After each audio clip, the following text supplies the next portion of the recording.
if there are any discussions at the government level about establishing direct air connectivity between Dublin and New Delhi. I don't think. Yeah.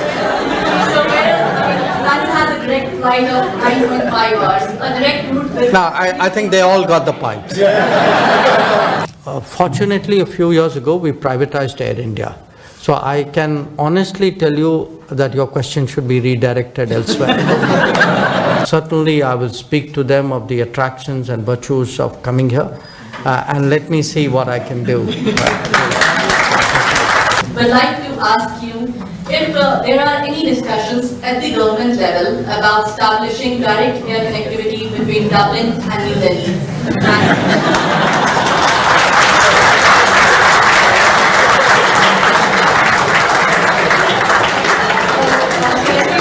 Between the two capital takes over 18 hours to Yeah, no, I don't think.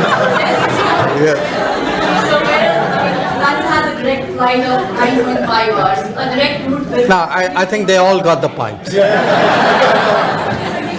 are going to enhance the cultural ties and the tourism and... Sure. So Okay. can the Indian government please engage... No, got it. Namaste, Dr. Jaishankar. Thank you so much for talking to us. I'm Arpita Chaudhary. I'm doing my Masters in Journalism and International Affairs at UCT here. And also wanted to mention that I am here on the BBK Radio Bill Excellence Scholarship. My question to you is that with Ireland's universities attracting a growing number of Indian students in STEM and business courses, how do you think that this can be leveraged for the India-Ireland strategic cooperation and also deepening our collaboration on global issues such as digital governance, climate change, and multilateral diplomacy? The first issue, are there digital lessons from what's happening in India? I believe they are. But rather than lessons, I would say there are experiences, there are technologies, there are practices that we have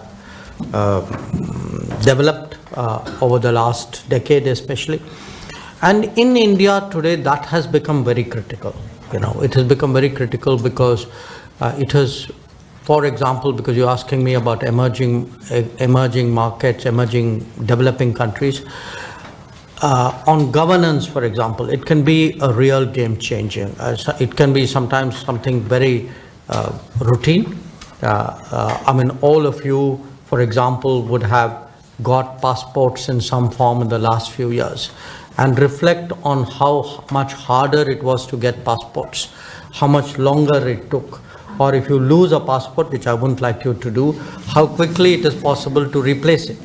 And all of that is actually happening because we are run today on databases and the ability to access passport information and anything to do with actually enabling somebody to get a passport. But it's not just passports. So if we have a big housing program in India. In the last 10 years, we've built about 40 million houses, basically for people of very low income. We are able to actually target exactly who is eligible for that. Similarly, free or subsidized health access. Today, more than half of India, in some form, has access to health facilities. Even food, that there are 815 million people who every month, to better their nutrition, are actually eligible and do receive basic carbohydrates and basic nutrients. So what it has done, whether it's the income tax, whether it is the entitlements of people, whether it's information, the digital tools and a digital foundation, what we call a digital public infrastructure, has been extraordinarily effective really today. And once you get into that mindset, there are a whole lot of other add-on technologies as well. So what we are trying to do is to take that approach to other countries and telling them, look, here are the technology providers, this is how we have done it, feel free to talk to them. In some cases, we are even financing pilot projects or actual projects doing that. And our approach to digital itself is very much in terms of the public infrastructure side of it. It's, to that extent, it's somewhat different from the earlier models of the dominant digital players. On the air connectivity, fortunately, a few years ago, we privatized Air India. So I can honestly tell you that your question should be redirected elsewhere. So, having said that, I'll put in a word. Look, I tell you right now what is the biggest problem which all the airlines are facing. We have the two biggest are Indigo and Air India. There are other players as well. India is right now a country where actually the airlines are doing well. They've placed big orders for new aircraft. But unfortunately, the delivery of aircraft has got delayed. So I know, from both the big airlines that they're very, very keen to expand their operations. Certainly, I will speak to them of the attractions and virtues of coming here. And let me see what I can do.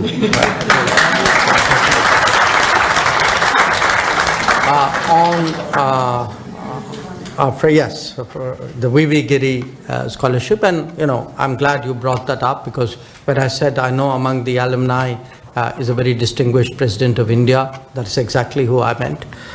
And in fact, I think President just gave me a biography of V.V. Giri as well when I came in. Look, very interesting things today are happening in terms of, we spoke about digital. I could, take this across a whole set of other domains, the semiconductor domain, the space domain, the drones. I do think today people who have a very solid STEM education, it depends on people again. We are also in a way trying to encourage an innovation spirit, if you would. We are asking young people, and it's, there's not just a question of giving a speech or exhorting. I mean, one change, for example, is how do you fund, how do you get banks to give loans to young people who actually don't have a business record, but who have the keenness to start up something. When we look at the future of India today, definitely I think where the government is concerned, we would like to see much greater youth entrepreneurship. We have this very strong belief in the innovative abilities of the youth. There are some sectors where it's already visible. Space is a very good example that we found. Space, in fact, I would say even drones. I mean, I often, when I look at the startup companies, I mean, these are all people who have really done it in the last 2, 3, 5 years. So certainly India will have more opportunities. As I said, I can also see the world coming to India in a bigger way through global capability centers and joint ventures and so on. But at the same time, we also do believe in a global workplace. I think if there are opportunities elsewhere, look, everybody in some way, wherever they are, whatever they're doing is contributing, and I think it's up to your comfort level. Often there are personal choices involved as well. So I think each one of you will make that decision. And what is important is that you keep that confidence in yourself that today you all have opportunities, you've had an exposure, there are learnings out here, there are possibilities in India, with India, or with partners of India. And I think that's really what you should be exploring.